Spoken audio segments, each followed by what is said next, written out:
Hello बच्चों, नमस्कार, जय हिंद। स्वागत है आप सभी का आपके अपने चैनल मैथ्स मंत्रा पर। तो एक और नया वीडियो लेकर आ गए हम और यह वीडियो रहने वाला है विलोपन विधि और प्रतिस्थापन विधि से समीकरण को हल करना। तो इन दोनों विधियों के माध्यम से आज हम x और y के मान निकालना सीखेंगे। तो इस वीडियो को देखने से पहले आप कॉपी पेन लेकर ज़रूर बैठें, जिससे आप जो भी हम चीज़ें बताएंगे वो आप अपनी कॉपी में लिखेंगे और उसके बाद रफ कॉपी में इसी तरीके के सवाल आप लगाएंगे। ठीक है, तो चलिए शुरू करते हैं। तो पहले हम ले लेते हैं प्रतिस्थापन विधि से समीकरण किस प्रकार हल किया जाता है। तो प्रतिस्थापन का मतलब ही होता है कि कोई भी वस्तु उठाकर उसकी जगह दूसरी वस्तु रखी जाए, यानी कि प्रतिस्थापित कर दी जाए। ठीक है, तो जैसे यहाँ पर दो समीकरण हैं, पहली है 3x + y बराबर 4 और दूसरी है x + 2y बराबर 3। तो हम इनको नाम दे देंगे समीकरण 1 और 2 के रूप में। ठीक है, या फिर समीकरण 1 ये हो गई और समीकरण 2 ये हो गई। ठीक है, इनको हम नाम दे देते हैं। तो प्रतिस्थापन का मतलब हमने बताया कि कोई भी वस्तु उठाकर उसकी जगह दूसरी रख दी जाए या फिर स्थापित कर दी जाए, उसे ही प्रतिस्थापन बोलते हैं। ठीक है, तो कोई भी हम एक समीकरण इससे उठा लेंगे और उसका x या y का मान निकालेंगे और दूसरी समीकरण में उसका मान रख देंगे। तो चलिए देखते हैं। तो हम मान लेते हैं पहली समीकरण ले लेते हैं। तो यहाँ पर लिखेंगे कि समीकरण एक से लिख देंगे। ठीक है, समीकरण एक से। तो समीकरण एक क्या है हमारे पास, 3x + y = 4। ठीक है, 3x + y बराबर 4 है। ठीक, तो इससे हम x या फिर y कोई भी एक मान निकाल लेंगे और समीकरण 2 में रख देंगे। तो हम यहाँ से मान निकाल लेते हैं y का, क्योंकि y सिंगल है तो आराम से निकल आएगा। x भी निकाल सकते हैं लेकिन y निकाल लेते हैं। ठीक है, तो y बराबर हम क्या लिखेंगे, 4 तो उधर पहले से लिखा है। अब ये 3x जो है दूसरी साइड जाएगा तो इधर तो प्लस का है, जब उधर जाएगा तो किस में हो जाएगा, ये हो जाएगा माइनस में। ठीक है, 3x उधर गया तो किस में हो गया, माइनस में, यानी बराबर के दूसरी साइड गया तो माइनस में हो गया। तो y का मान जो निकल कर आया है वो कितना आया है, 4 - 3x। ठीक है, y का मान निकल कर आया है वो क्या आया है, 4 - 3x। तो हम लिख लेते हैं कि y का मान समीकरण 2 में y का मान समीकरण 2 में रखने पर। ठीक है, y का मान समीकरण 2 में रखने पर, तो हम समीकरण 2 में y का मान रख देंगे। तो सबसे पहले हम लिखेंगे समीकरण 2। तो समीकरण 2 हमारे पास क्या है वो हम लिख लेते हैं। तो समीकरण 2 क्या है हमारे पास, x + 2y बराबर 3। ये है समीकरण 2। ठीक है, तो इसमें हमें किसका मान रखना है, y का मान रखना है। तो y का मान रख लेते हैं। तो x + 2। ठीक है, हमें रखना है y का मान, तो 2 का 2 तो लिख देंगे और y का मान क्या है तो वो लिख लेते हैं। तो y का मान कितना निकल कर आया है, 4 - 3x। तो y की जगह हमने कितना लिखा, 4 - 3x, जो y का मान था।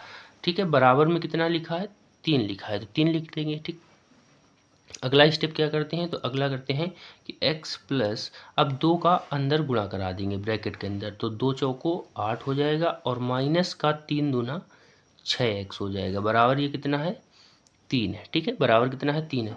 अब देखिए x वाली वैल्यू जोड़ घटा लेते हैं, तो ये माइनस का 6x है और ये प्लस का 1x है। तो माइनस के 6x से 1x कम हो जाएगा तो कितना बचेगा, माइनस का 5x बच जाएगा, बराबर 3 लिखा है। और ये 8 प्लस का है, दूसरी साइड जाएगा अंक की तरफ तो किस में हो जाएगा, माइनस का 8 हो जाएगा। ठीक है, तो माइनस का 5x बराबर माइनस के 8 से प्लस का 3 घटाएंगे तो कितना बचेगा, माइनस का 5 बच जाएगा। अब ये जो माइनस का 5 है x के आगे, ये किस में है, गुणा में, किस में है, गुणा में होता है। ठीक है, तो ये कहाँ जाएगा, भाग में जाएगा, बराबर वाली वैल्यू के कहाँ जाएगा, ये भाग में जाएगा। तो ये माइनस का 5 पहले से लिखा है और ये जो माइनस का 5 है ये भी भाग में जाएगा, तो बट्टे में आ जाएगा। माइनस का 5 माइनस से माइनस कट जाएगा और 5 से 5 कट जाएगा। तो x का मान जो निकल कर आएगा वो कितना आएगा, x बराबर 1। x का मान कितना निकल कर आया, x बराबर 1। तो हमारे पास x का मान निकल कर आ चुका है। अब हम निकालेंगे y का मान। तो जो ये जो x का मान है, ये x का मान हम समीकरण 1 में रखें या 2 में रखें, y का मान निकल आएगा और सेम मान निकलेगा, कोई अलग मान नहीं निकलेगा। तो मान लिख लेते हैं कि x का मान समीकरण 1 में रखने पर, आप किसी में भी रख सकते हैं, 1 या 2 में निकल आएगा आराम से। ठीक है, तो हम लिख लेते हैं कि x का मान समीकरण एक में रखने पर, ये आपको लिखना होता है, तभी एग्जामिनर आपको नंबर देता है, ठीक है। समीकरण एक में रखने पर, तो समीकरण एक लिख लेते हैं। तो एक क्या है, 3x प्लस का y बराबर 4। इसमें हम x का मान रखेंगे तो हमें y का मान पता हो जाएगा। तो x का मान हमें यहाँ रख देते हैं, तो x का मान कितना निकल कर आया था, 1। तो हम लिख देते हैं 1 प्लस y बराबर कितना है, 4 है। अब 3 एक कम, 3 प्लस का y बराबर कितना है, 4 है, ठीक है। तो y तो हमें निकालना है, तो y अपनी जगह रहेगा और 4 उधर लिखा है तो वो उधर ही लिखा रहेगा। अब 3 उधर जाएगा दूसरी साइड, तो ये किस में हो जाएगा, माइनस में, ठीक है। इधर प्लस में था, उधर जाएगा तो माइनस में हो जाएगा। तो y बराबर कितना निकला है हमारे पास, y बराबर 4 से 3 घटाएंगे तो कितना आ जाएगा, 1 आ जाएगा। यानी कि x का मान भी 1 निकला था और y का मान भी x निकला है। तो इस तरीके से प्रतिस्थापन विधि से सवाल लगाए जाते हैं। अब आगे हम देखते हैं तो विलोपन विधि से सवाल लगाएंगे, ठीक है। तो विलोपन विधि वाला सवाल हमारे पास कहाँ है, ये रहा, ठीक है। तो इसे लिख लेते हैं। इसमें भी हम समीकरण 1 और 2 नाम दे देते हैं। आप 1 2 दें या फिर ए बी नाम दे दें, ठीक है, कोई दिक्कत नहीं है। तो हम इन्हें लिख लेते हैं। तो क्या है कि x प्लस का 2y बराबर कितना है, 7 है। दूसरी समीकरण कितनी है, 2x प्लस का y बराबर कितना है, 5 है। ये हमारी समीकरण 1 है और ये 2 है, ठीक है। तो विलोपन विधि का मतलब, विलोपन का मतलब क्या होता है कि चीज़ों को गायब कर देना, ठीक है। चीज़ों को गायब कर देना, विलुप्त कर देना, ठीक है। ये मतलब होता है विलोपन विधि का। तो हम इन दोनों समीकरण को हल करेंगे एक साथ, और इन दोनों समीकरण से या तो हम x गायब कर देंगे, विलोपन कर देंगे, या फिर y का विलोपन कर देंगे, ठीक है। एक चीज़ हमें गायब करनी है, तो x का मान आप गायब करें या फिर y का मान, ठीक है। तो इन्हें गायब करने के लिए सबसे पहला कार्य हमें क्या करना होता है, सबसे पहला कार्य करना होता है कि आप x का मान बराबर कर लें या y का मान। अब ये बराबर कैसे होगा, तो बराबर करने का बहुत ही आसान सा तरीका है। जैसे हमें x का मान बराबर करना है, ठीक है। तो दोनों के x के आगे की वैल्यू देखेंगे तो आप कहेंगे कि यहाँ तो कुछ नहीं लिखा है, लेकिन यहाँ लिखा है 2। तो जहाँ कुछ ना लिखा हो x के आगे, वहाँ हम कितना मान लेते हैं, 1 मान लेते हैं। कितना मानेंगे, 1। तो अब आप बता सकते हैं कि यहाँ x के आगे 1 लिखा है और यहाँ x के आगे 2 लिखा है, ठीक है। तो हम बहुत ही आसान तरीके से करेंगे कि नीचे वाली समीकरण में x के आगे कितना लिखा है, 2 लिखा है, तो ऊपर वाली पूरी समीकरण में हम 2 का गुणा करा देंगे। कितने गुणा कराएंगे, 2 का गुणा करा देंगे, ठीक है। और नीचे वाली समीकरण में ऊपर वाली समीकरण में 1 लिखा था x के आगे, तो हम नीचे वाली समीकरण, पूरी समीकरण में 1 का गुणा करा देंगे। ये होता है बराबर करने का तरीका, ठीक है। यदि हमें y का मान बराबर करना होता तो यहाँ y का मान कितना है, 1 है, तो ऊपर वाली समीकरण में 1 का गुणा कराते और नीचे वाली समीकरण में 2 का गुणा कराते, ठीक है। जब भी आपको बराबर करना हो, ये फार्मूला आजमाइए, आप आसानी से बराबर कर सकते हैं, ठीक।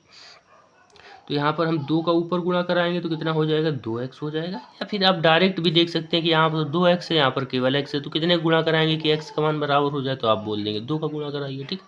तो यहाँ हम 2 का गुणा कराएंगे ऊपर, तो कितना हो जाएगा, 2x प्लस का 2 दूना 4y बराबर 2 का 7 में गुणा कराएंगे तो 7 दूना 14 हो जाएगा, ठीक है। अगला हम 1 का गुणा 2 में कराएंगे तो कितना हो जाएगा, 2x प्लस 1 का गुणा y के साथ कराएंगे तो y बराबर 5 का गुणा 1 में कराएंगे तो 5 एकम 5। अब देखिए x का मान बराबर हो चुका है हमारा, x का मान ऊपर भी 2x है और नीचे भी 2x है। जब दोनों जगह 2x है तो हम इसे आसानी से काट सकते हैं। अब समीकरण को घटाने का क्या तरीका होता है कि जहाँ पर प्लस है वहाँ माइनस करेंगे और जहाँ माइनस है वहाँ प्लस करेंगे। तो यहाँ पर प्लस है x के आगे, तो हम यहाँ माइनस कर देंगे, यहाँ भी प्लस है तो यहाँ भी माइनस करेंगे, और यहाँ भी प्लस है तो यहाँ भी माइनस कर देंगे, ठीक है। अब 2x ऊपर प्लस का है, नीचे माइनस का है, तो 2x से 2x कटेगा, प्लस का 4y है और ये माइनस का y है, तो 4y से y घटाएंगे, 1y यानी कि घटाएंगे तो कितना बच जाएगा, 3y बचेगा, बराबर ऊपर 14 है और नीचे 5 है, 14 से 5 घटाएंगे तो कितना बचेगा, 9 बच जाएगा। कितना बच जाएगा, 9 बच जाएगा, ठीक है। तो हम क्या लिखेंगे, y बराबर ये 3y के साथ गुणा में है तो बराबर में जाएगा तो क्या हो जाएगा, ये भाग में पहुंच जाएगा। किस में पहुंच जाएगा, भाग में।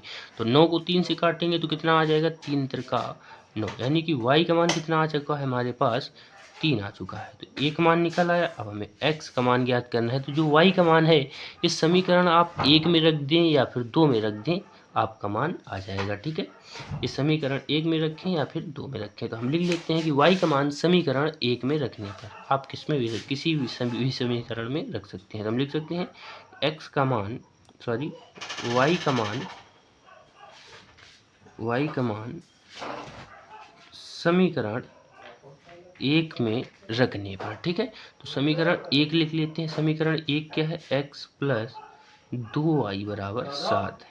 तो इसमें हम y का मान रखेंगे, तो x प्लस 2, y का मान कितना है 3 है, तो y की जगह हम 3 लिख देंगे बराबर 7 है। ठीक है, तो x प्लस 6 बराबर 7। तो ये 6 जो है दूसरी साइड जाएगा, यानी कि 7 की तरफ जाएगा, तो x बराबर कितना निकल कर आएगा 7 माइनस 6। अब 7 से 6 घटाएंगे तो सभी को पता होगा कि 1 आ जाएगा। ठीक है, कितना आ जाएगा, 1 आ जाएगा। तो इस तरीके से हल किए जाते हैं विलोपन विधि के सवाल। आशा करते हैं आप सभी को ये वीडियो समझ में आया होगा, और समझ में आया है तो आप इसी तरीके के सवाल और प्रैक्टिस कीजिए, जिससे आपको अच्छी तरीके से ये चीज़ें समझ में आ जाएं। और वीडियो अच्छा लगा हो तो वीडियो को लाइक ज़रूर कर दें, और इसी तरीके की वीडियो देखने के लिए चैनल को सब्सक्राइब करें, और कमेंट करके बताएं कि अगला वीडियो आपको किस टॉपिक पर चाहिए। वीडियो देखने के लिए आप सभी का तहे दिल से धन्यवाद।